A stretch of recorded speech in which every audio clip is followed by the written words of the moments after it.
मिर्चे झोंक के तेलंगाना का बिल पास करवाया और कम्युनल वायलेंस बिल को पीछे झोंक दिया। पूरा कुछ नहीं करते हैं आप पार्लियामेंट में secularism. No, sir, Sanjay, you realize one second, Sanjay, I'll let you respond. One comment. We will push for it. There were a number of bills. Number of bills that we could have passed. But did we have? Did you see the obstructionist opposition that you had? Anti-corruption bills, the women's reservation bill, the communal violence bill, a lot of that. By the way, the GST, the direct taxes. Oh, so GST and direct taxes. You had an opposition that was so intransigent and extremely determined not to let Parliament. You have not responded. But I agree with you that the communal violence bill. You have not responded to my Maharashtra question.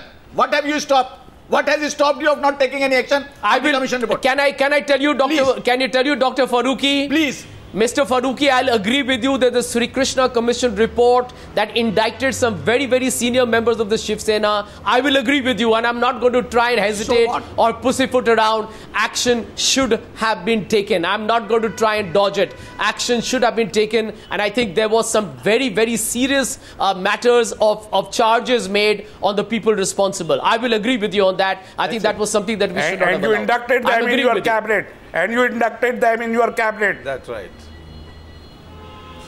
Mr. Sharad Pawar was named. Well, all I can tell you that right now, as we face a situation today, the critical point is it's been just 2 months that the BJP government has been there in power. And in 2 months, there's been so many disconcerting developments, which is why the Prime Minister needed to address it today from that perspective. So, on one side, Mr. Jha is there when he's in the opposition. Another side, my friend Dr. Subramaniam is there, who is in the government. When he will be in the opposition, he would also have the same excuses what you are having right now. Yes. 3,000 incidents of communal violence roughly in the years 2010 to 2013. 3,000 incidents. On an average, we have a situation at least 400 to 500 people are killed. And I think, in fact, if you look at it, the number of people injured, 8,000 to 10,000 people injured in incident of communal violence, which means an average of 3 to 4 incidents of communal violence in India per day in the last 4 years of UPA 2. You have no right. I have a right in the media because we ask you the questions. You have no right to nitpick the Prime Minister. We can ask the questions to the Prime Minister, Sanjay Jha. Because we consistently ask you the question. My point was the Congress party was not responsible for them. I think if you look at it in depth, it was in Muzaffarnagar and many incidents in Uttar Pradesh for which Samajwadi Party. Then who was responsible and how? That is the point I'm making. Of course, there was communal violence. But then end of day... If the government was failed to stop and check the communal violence, then who was responsible? I'll be very specific with you. Mr. Sanjay Jha, remember this. That's the reason why we are asking questions of Mr. Modi on Saharanpur. That's why you need to ask the Modi government today on what happened in Muzaffarnagar and what is happening today in Moradabad. It cannot be ignored. We can't ignore Assam. We can't ignore what's happening in Maharashtra. And who was in power in Assam? The central government. One second. No problem. 1 minute. Sanjay Jha, you want me to tell you? You want me to tell you? I want to tell Sanjay Jha at this point of time. We have 3 minutes on the debate. No, 1 second. Sanjay Jha, just wait a minute, please. Now I witness an interesting phenomenon on television. Is that Sanjay Jha is sinking deeper and deeper into the quicksand of his own, what he thinks, infallible argument.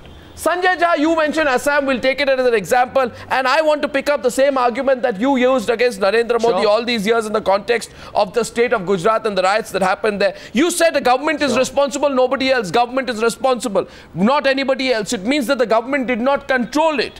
At least that is the argument the Congress used against the Narendra Modi government in the context of the Gujarat riots. Therefore, I ask you today, what was the government in Assam? Congress government. Who was in power at the center? The Congress government. Who suffered? The people. Who was killed? The people. Was there an ethnic riot which is now being given a communal tinge between the Boros and the settlers out there? There was. Did you take responsibility? You did not. Did you speak on it? You did not. Did your Prime Minister? Did your Prime Minister say a word about it? During the elections, there were inflammatory speeches made by Mr. Modi himself. You know how people were exploiting the entire Bangladesh immigration issue.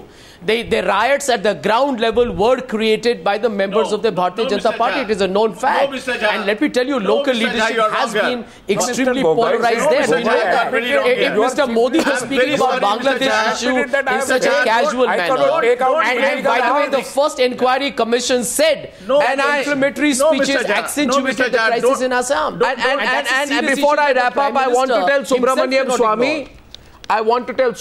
Swamy, that please find out, sir. I'll give you the date once again so you can confirm, and later you can tell me about it. July 19. July 19, 2014. Yeah, I got it. And we are sure that be like same thing like the brother of Shahi Imam of Jama Masjid. And we are sure, Dr. Saab, that you will definitely come out if you find that this is correct. You will condemn. At least one private petition from you, Mr. Swamy. At least Dr. Saab will condemn it. I want to tell you, I have a private petition on Hashimpura genocide, which happened during Congress rule. No Muslim has given me help in that. I thank everyone for joining me on debate number 1 on the extended Independence Day special on the Newshour tonight. I'm coming back at 9 p.m.